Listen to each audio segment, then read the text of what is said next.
ICP Academy. CA, CMA, CS, CAT போன்ற அனைத்து விதமான ப்ரொஃபஷனல் கோர்ஸ்களும் இங்கு எளிமையான முறையில் கற்றுத்தரப்படும். எங்களிடம் 25 வருடத்துக்கு மேல் அனுபவம் உள்ள ஆசிரியர்களும் உள்ளனர். அது மட்டும் இல்லாமல் ஆடிட்டர்களாலும் பயிற்சி அளிக்கப்படுகிறது. எங்களிடம் பயின்ற மாணவர்கள் மாநில அளவில் தேர்ச்சி பெற்றுள்ளனர் என்பதும் குறிப்பிடத்தக்கது. இந்த ப்ரொஃபஷனல் கோர்சஸோட கிளாஸஸ் பாத்தீங்க அப்படின்னா full time, part time, weekend classes அப்படின்னு பல விதமா இருக்கு. இதுல உங்களுக்கு எது கம்ஃபர்ட்டோ அதை சூஸ் பண்ணிக்கலாம். நீங்கள் வெளியூரை சேர்ந்த மாணவர்கள் என்றால் கவலை வேண்டாம். எங்களிடம் ஹாஸ்டல் வசதியும் உண்டு. மேலும் ஃப்ரீ டெஸ்ட் பேட்சும் நடத்தப்படுகிறது. இந்த ஃப்ரீ டெஸ்ட் பேட்சில் கலந்து கொண்ட அனைத்து மாணவர்களும் 100% தேர்ச்சி பெற்றுள்ளனர். அணுக வேண்டிய முகவரி number 973 TELC church complex, town hall bus stand, Coimbatore 641001. Contact 9894795915.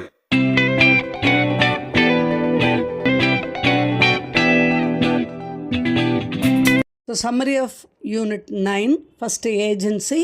ஏஜென்சிங்கிறது ஒரு ஏஜென்ட்டுக்கும் பிரின்சிபலுக்கும் இடையே உள்ள ரிலேஷன்ஷிப், அதை எக்ஸ்பிளைன் பண்ணது.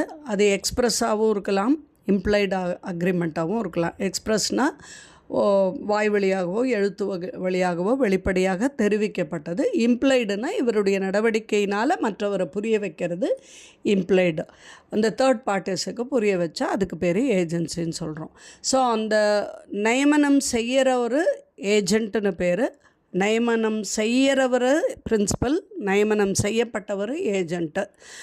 அந்த ஏஜெண்ட் அந்த பிரின்சிபலுக்காக அவரை ரெப்ரசன்ட் பண்ணி அவர் படி செயல்பட வேணும். அப்போ இந்த ஏஜென்சி அப்படிங்கிறது இவர்களுக்குள்ளே இருக்கக்கூடிய உறவு முறை. அது எக்ஸ்ப்ரெஸ்ஸாக இருக்கலாம், இம்ப்ளைடாகவும் இருக்கலாம், வெளிப்படையானதாகவும் இருக்கலாம், அல்லது புரிந்து கொள்ளக்கூடிய வகையிலையும் இருக்கலாம்.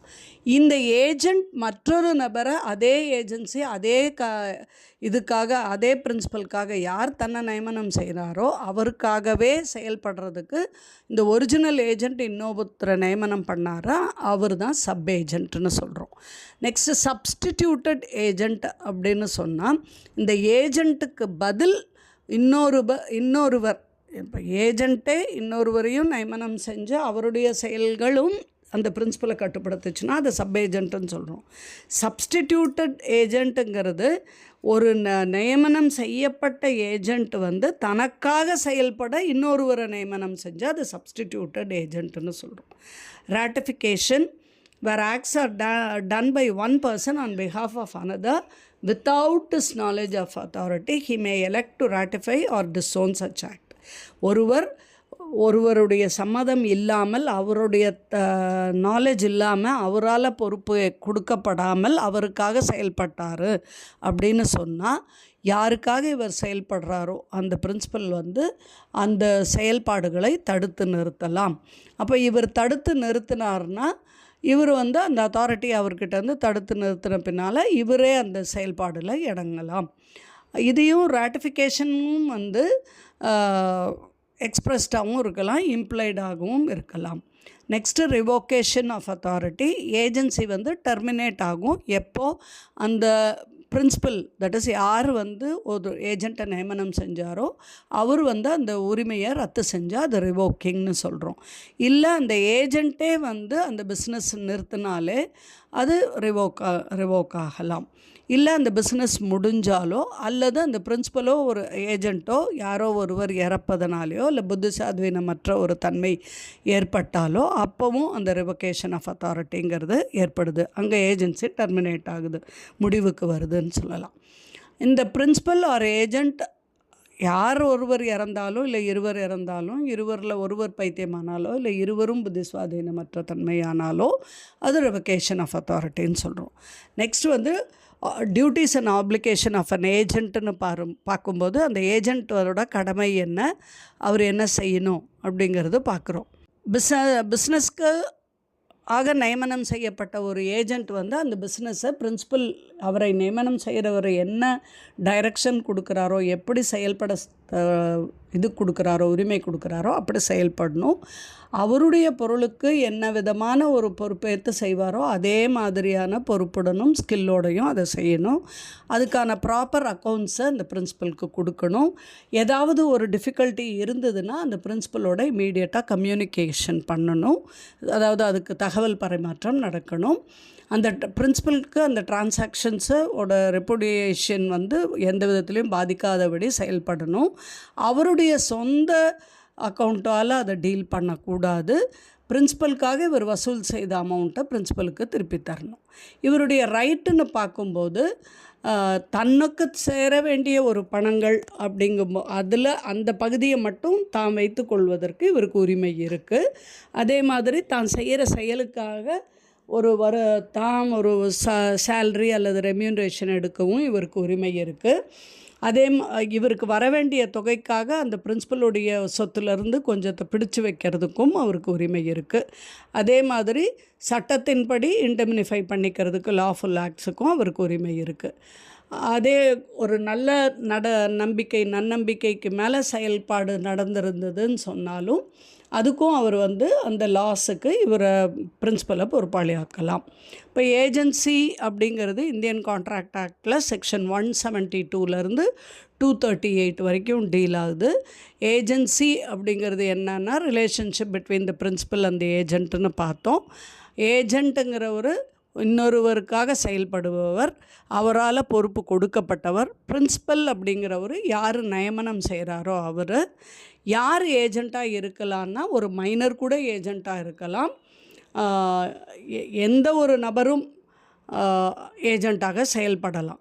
யார் ஏஜெண்ட்டாக நியமனம் செய்யலாம் அப்படின்னா ஒரு மேஜர், ஒரு நல்ல சுயபுத்தி இருக்கிற ஒருத்தர் தான் ஏஜெண்ட்டை நியமனம் செய்யலாம்.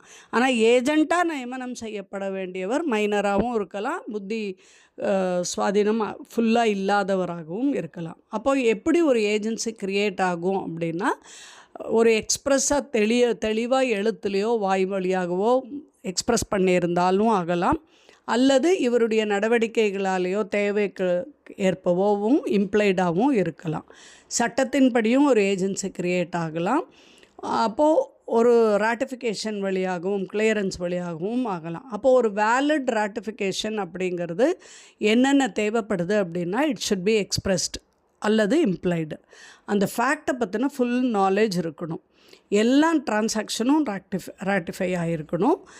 தேர்ட் பார்ட்டிக்கு டேமேஜஸ் க்ரியேட் ஆகக்கூடாது. குறிப்பிட்ட ஒரு காலகட்டத்துக்குள்ளே ராட்டிஃபை ஆகிருக்கணும். கம்யூனிகேஷன் இருக்கணும். அந்த எதனால் ராட்டிஃபை ஆகுதோ அந்த ஆக்ட் ஒரு வேலிட் ஆக்டாக இருக்கணும்.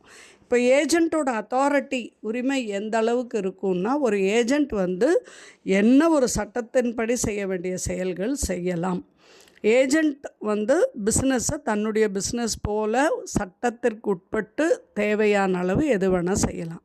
ஒரு எமர்ஜென்சி அப்படிங்கும்போது அந்த பிரின்சிபல் அந்த நியமனம் செய்தவருடைய நஷ்டத்தை தவிர்க்கிற வகையில் இவர் செயல்பாடு எது தேவையோ அதையும் செய்ய அவருக்கு உரிமை இருக்குது. அடுத்தது நம்ம சப் ஏஜெண்ட் அப்படின்னு பார்த்தோன்னா யார் ஒருவர் அந்த ஏஜெண்ட்டால் நியமனம் செய்யப்படுகிறாரோ அவர் சப் ஏஜெண்ட். அப்போ அந்த சப் ஏஜெண்ட்டை எப்படி நியமனம் செய்யலாங்கிற ரூல்ஸ் பார்த்தோன்னா அந்த சப் ஏஜெண்ட்டுங்கிறவர் அந்த ஏஜெண்ட்டுடைய வழிமுறை அவருடைய கண்ட்ரோல் கீழே தான் வருவார். ஏஜெண்ட் தன்னுடைய ஒரு வேலையில் ஒரு பகுதியோ ஒரு சில கடமைகளையோ அவருக்கு ஒதுக்கலாம். இவங்க பிரின்சிபலுக்கும் சப் ஏஜெண்ட்டுக்கும் நடுவில் எந்த ஒரு கான்ட்ராக்டும் இருக்க வேண்டியது இல்லை. சப் ஏஜெண்ட் அப்படிங்கிறவர் ஏஜெண்ட்டுக்கு மட்டும்தான் ரெஸ்பான்சிபிள் ஆவார். ஏஜெண்ட்டுங்கிறவர் தான் பிரின்சிபலுக்கு ரெஸ்பான்சிபிள் ஆவார். அந்த இடத்துல அந்த சப் ஏஜெண்ட்டுடைய செயல்பாடுக்கும் ஏஜெண்ட் பொறுப்பாளி ஆவார். சப் ஏஜெண்ட்டுக்கு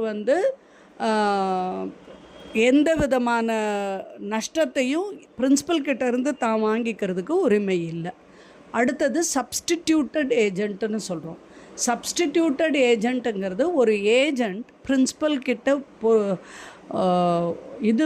சம்மதம் வாங்கி தனக்கு பதில் இன்னொருவர் வேலை தன் கூட இல்லை, தனக்கு பதிலாக மற்றொருவர் செஞ்சால் அதை சப்ஸ்டியூஷன் சொல்கிறோம். அப்போது அது வந்து பிரின்சிபலுடைய நாலேஜுக்கு தெரிய வரணும், பிரின்சிபலுடைய ஒப்புதலும் வாங்கியிருக்கணும்.